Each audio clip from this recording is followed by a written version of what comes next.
This is Dr. Sridhar back to you with another video session. So coming to the construction, so principle we have discussed, and so one of the design parameter, that is the transformation ratio, also we have discussed. And coming to the construction, the core of a transformer, just we have discussed about what could be the properties of the core, and what is the material, and what should be the properties of the core, and in what way the core will be helpful in transforming the electrical energy from one circuit to the another circuit. These are the things we discussed just now. In continuation to that, let us talk about core and how this core will be constructed, and what are the precautions we had to take before the construction of this magnetic core.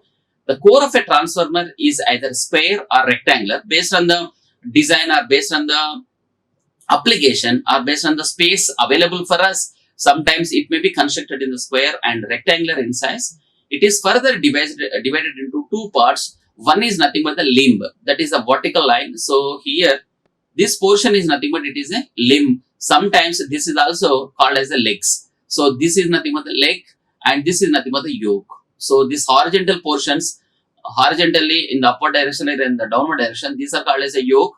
On the left side and the right side, this is called as the limbs or legs. So this yoke and limbs are joint. There will be a joint between the yoke and limb. Now there will be four different joints, or sometimes what happens, L type of shapes may be constructed. In that cases, only few number of joints only we can get. Now why the joints are required? If the joints are eliminated, if it is a continuous material, then, so if it is a continuous material, so there will be a flow of magnetic flux. So, but the core is made of lamination. Because of laminated type of construction, eddy current losses gets minimized. Now, if continuously, if maximum amount of flux, it will be flows, or it will be circulated in the magnetic current without any obstacles at the certain portions. Now, there may be a chance of circulating currents. Those are nothing but eddy currents, because this magnetic core is also one type of magnetic material.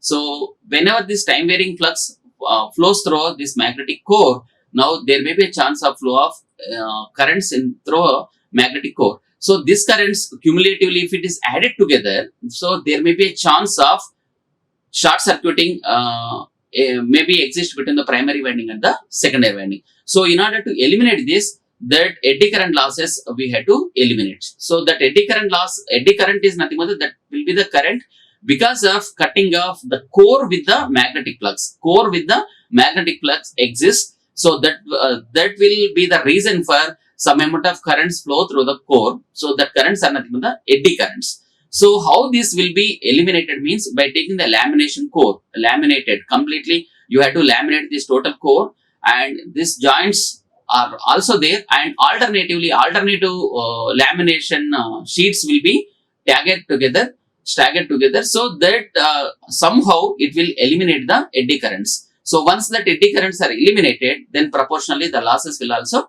eliminated. So the core is made up of laminations. Because of laminated type of construction, eddy current losses get minimized, and the material is high grade silicon steel laminations, and the thickness is also 0.3 to 0.5 mm is used. So different orientations of the cores we have presented here, and windings. And there are two windings. Now, just now we have discussed about this, which are wound on the two limbs of the core. Now here we know the limb, and which one is yoke and which one is the limb. So this is the limb here. This is one limb, and this is the another limb. Sometimes limbs can also be called as the legs. So on the one side of this leg, some amount of windings we have wounded. Those windings are nothing but the primary winding. And on the secondary leg, or on the second side of this leg, now few more turns we have wounded. Those are nothing but the secondary windings.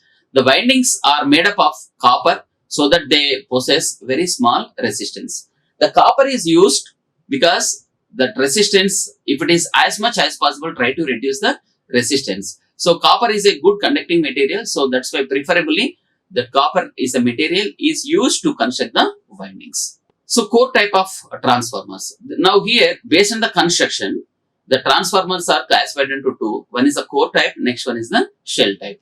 So first, let us talk about the core type of transformer. The magnetic core of the transformer is made up of laminations to form a rectangular frame.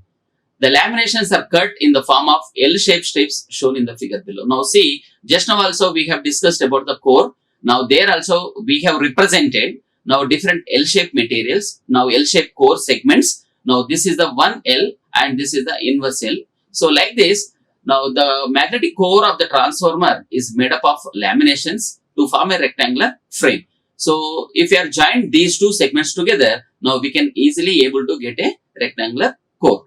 So for avoiding high reluctance at the joints, suppose if you are joining these two together, what happens? Now we can see some joints on the corners that will unnecessarily introduces high opposition. That high opposition in the for the magnetic flow of flux means that will be a reluctance. Now how can we reduce that high reluctance at the joints? Means where laminations are butted against each other, the alternative layer is stacked differently to eliminate the continuous joints. So alternative layers are going to join.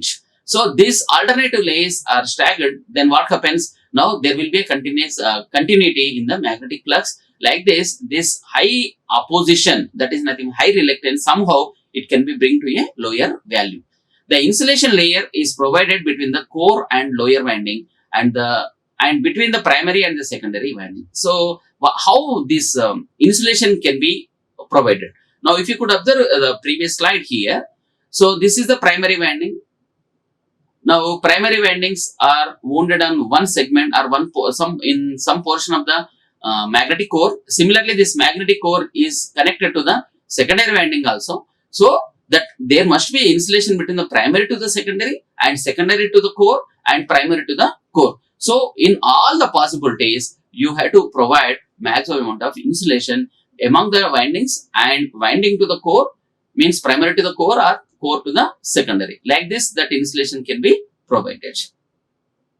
For reducing the insulation, suppose insulation is nothing but it not only increases the cost of the transformer, it also increases the weight of the transformer. So as much as possible, try to reduce the insulation in order to save the money. Now any optimum opportunities are there, try to make use of that optimum solutions to get or to reduce the insulation levels. The low winding is always placed nearer to the core. Now if it is a low winding, now insulation is not that much required whenever if you are placing high level voltage levels. So there are two levels of voltage windings. So low voltage winding and high voltage winding. If low voltage winding is placed nearer to the core material, so you need not spend that much of insulation as if it is replaced with a high voltage winding. So the winding is cylindrical and the lamination is inserted later on each. So if it is required, we can take different orientations of the windings. Now there are different types of windings are there, but at this moment, this basic idea about the winding and how this core could be constructed, and these things are enough now. So next one is the shell type of transformer. The laminations are cut in the form of long strip of E's and I's. Now if you could see here, this is nothing but this is the E type of shape and this is nothing but the I type of shapes. So this type of orientation, like this, the core can be placed here, and the laminations are cut in the form of a long strips and in the form of E's and I's. To reduce the high reluctance at the joints, same thing, the alternating layers are going to stagnate here. So differently to eliminate the continuous joints. The shell type of transformer has, this is the very beauty or a very important thing, and the beauty of the shell type of transformer, it has three limbs or legs. The central limb carries the whole of the flux. So, and the side limbs carries the half of the flux. Suppose now here only, if we are joining all these together, so this is nothing but it is a central limb.